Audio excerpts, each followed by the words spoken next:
नमस्कार दोस्तों, book audio सुन रहे हैं आप और मैं हूं आपकी दोस्त आरजे सरिता, जो आप सभी चाहने वालों का तहे दिल से इस्तकबाल करती है। अगर कहानियां सुनने की ख्वाहिश रखते हैं आप, तो आज मैं आपके लिए लेकर आई हूं आभा श्रीवास्तव जी की कहानियों का संकलन दिसंबर संजोग। इसी श्रृंखला में आज की कहानी का नाम है समय, मौसम और उम्र।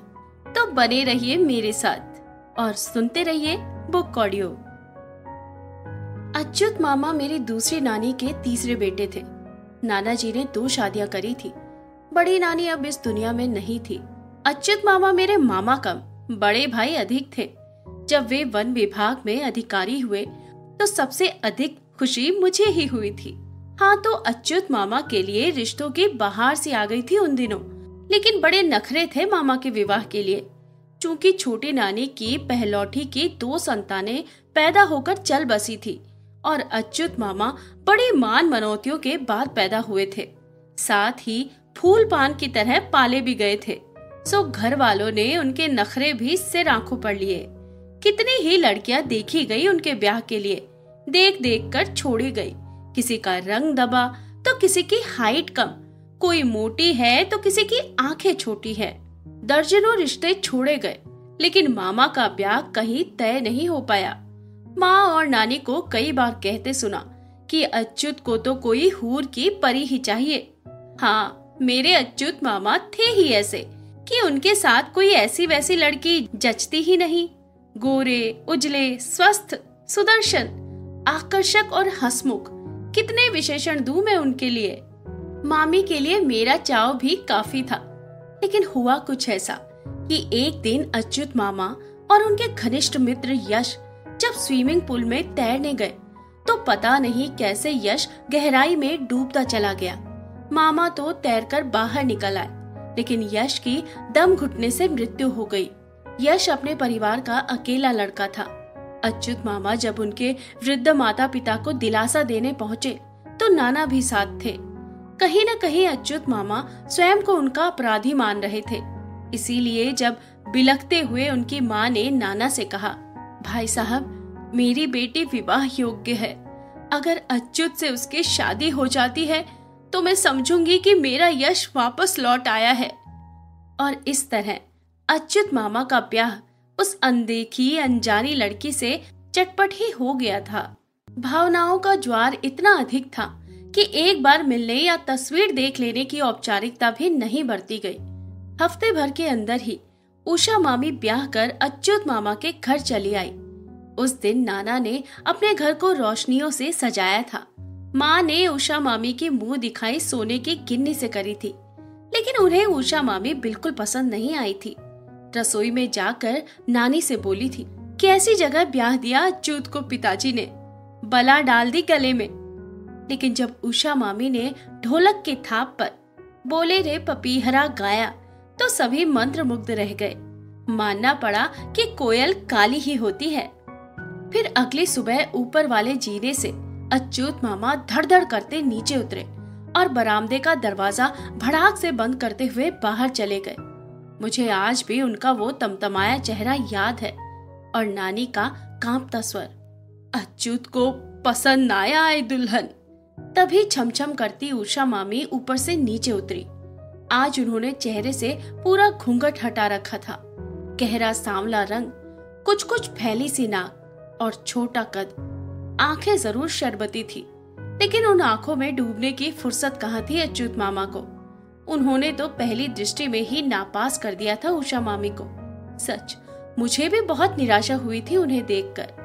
जयमाला के समय तो ब्यूटी पार्लर वाली ने उनकी काया पलट ही कर दिया था, किंतु कलई उतरते ही असली रंगत सामने आ गई थी। भरपूर दान दहेज और धन दौलत देने के बाद भी घर में कोई भी उषा मामी को मन से स्वीकार नहीं कर पाया। ईश्वर ने उषा मामी को रूप रंग देने में कृपणता अवश्य बरती थी, लेकिन उनकी बुद्धि, गुण और व्यवहार अद्भुत थे। बोली में इतनी मिठास कि परायों को भी अपना बना ले। समय के साथ घर भर में सबकी दुलारी बन चुकी थी उषा मामी। अच्युत मामा का प्यार नहीं पा सके। पुरुष तो स्त्री के सौंदर्य से ही बंधा होता है शायद। मैं भी विवाह की उम्र के आसपास ही थी और जानती थी, समझती थी कि विवाह के सुर्ख जोड़े में आरंभ की गई यात्राएं कितना सब्र मांगती हैं। एक शहर में रहने के कारण अक्सर मैं अकेले ही नानी के घर चली जाती थी। उस दिन अचानक ही ऊपर उषा मामी के कमरे में उनसे मिलने पहुंच गई थी। वे दरवाजे की तरफ पीठ किए आराम कुर्सी पर अध लेटी थी। मैंने देखा मामा की कमीज उनकी गोद में थी और वे उसके बटन बाहें चूम रही थी, सूंघ रही थी। शायद वे मामा की महक में डूबी हुई थी। मेरी आहट सुनकर पलटी और शर्मा गई। उस समय सच में मुझे वो बहुत प्यारी लगी थी।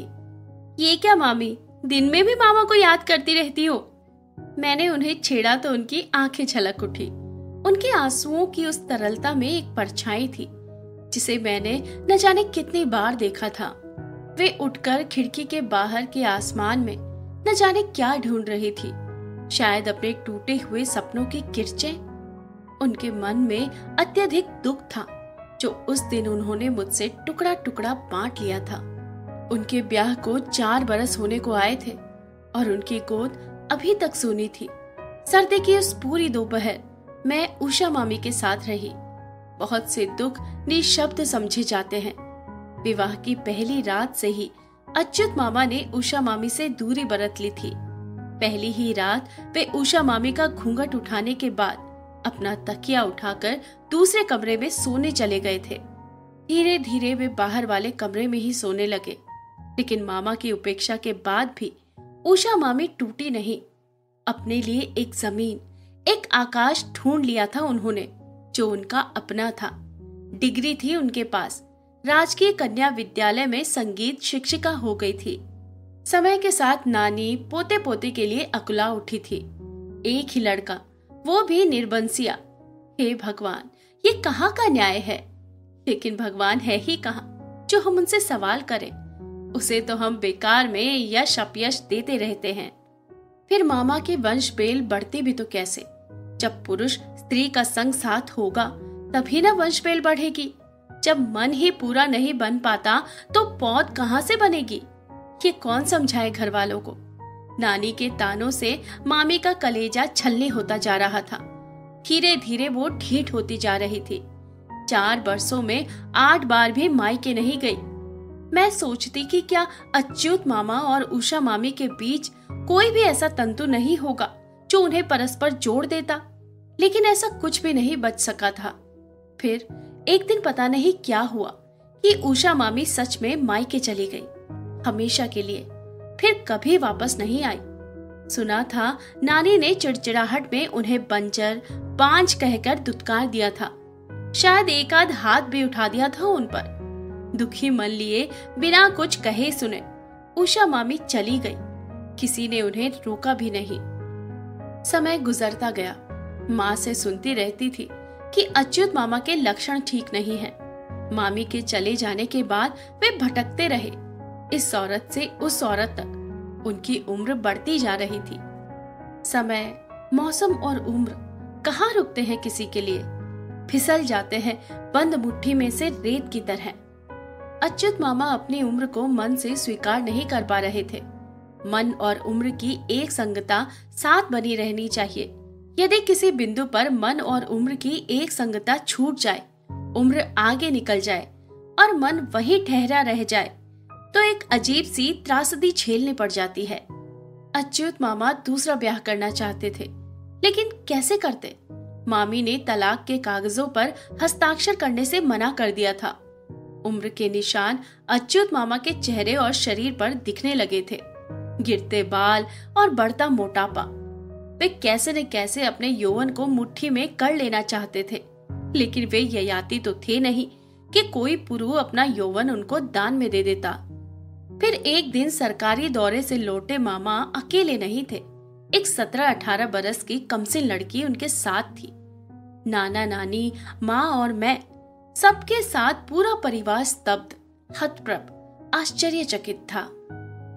ये अरुंधति है, आज से यही रहेगी, मेरी पत्नी और आपके घर की बहू बनकर। नानी कुछ नहीं बोल पाई थी। धीरे धीरे कुछ दिन बीते। कोई कहता अरुंधति विधवा थी, कोई कहता विधवा नहीं परित्यक्ता थी। जो भी हो, अरुंधति बहुत सुंदर थी। वास्तव में सुदूर गांव में गए अपने दौरे में गरीबी से हारे एक परिवार की कन्या अरुंधति को देखकर अच्युत मामा लट्टू हो गए थे और 5,000 रुपए में उसे खरीद लाए थे। अरुंधति के लिए सुख का अर्थ था मन भर खाना और तन भर कपड़ा। फिलहाल अरुंधति को घर में ऐसे ही नहीं रखा जा सकता था। नानी और मामा ने मुझ पर जिम्मेदारी सौंपी। गुड्डी, इसे कुछ तौर तरीके सिखा। अरुंधति काफी फूहड़ और मूर्ख थी, लेकिन उसकी व्यवहारिक बुद्धि गजब की थी। 1 महीने में ही उसका काफी कुछ काया पलट कर दिया था हम लोगों ने। इतने दिन नानी ने उसे अपने पास ही रखा। समय की बलिहारी कि पता नहीं कैसे उषा मामी ने भी तलाक के कागजों पर दस्तखत करके भिजवा दिए थे। अच्युत मामा के ब्याह का मुहूर्त दोबारा निकला। इस पर अच्युत मामा का दोबारा ब्याह का हौसला भी गजब का था। सिर के बचे खुचे बालों को कसकर रंगा था उन्होंने।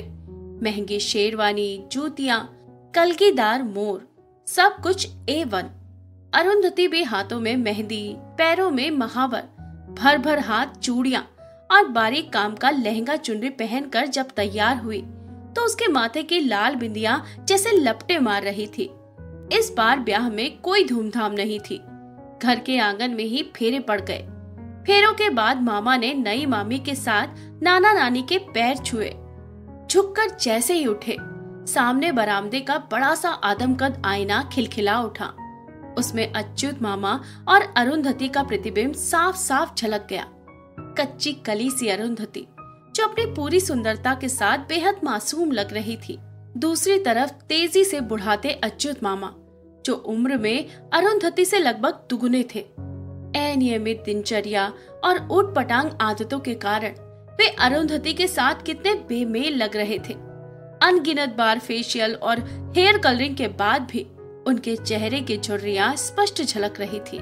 आंगन में बैठी मैं साफ साफ देख रही थी कि अच्युत मामा के चेहरे की रंगत बदलती चली गई। उन्होंने अपनी मुट्ठियां भींच ली थी। उड़ती सी एक नजर सभी पर डाली, एक खाली खाली सी नजर, और हाथ में पकड़ा नारियल पूरी ताकत के साथ आईने पर दे मारा।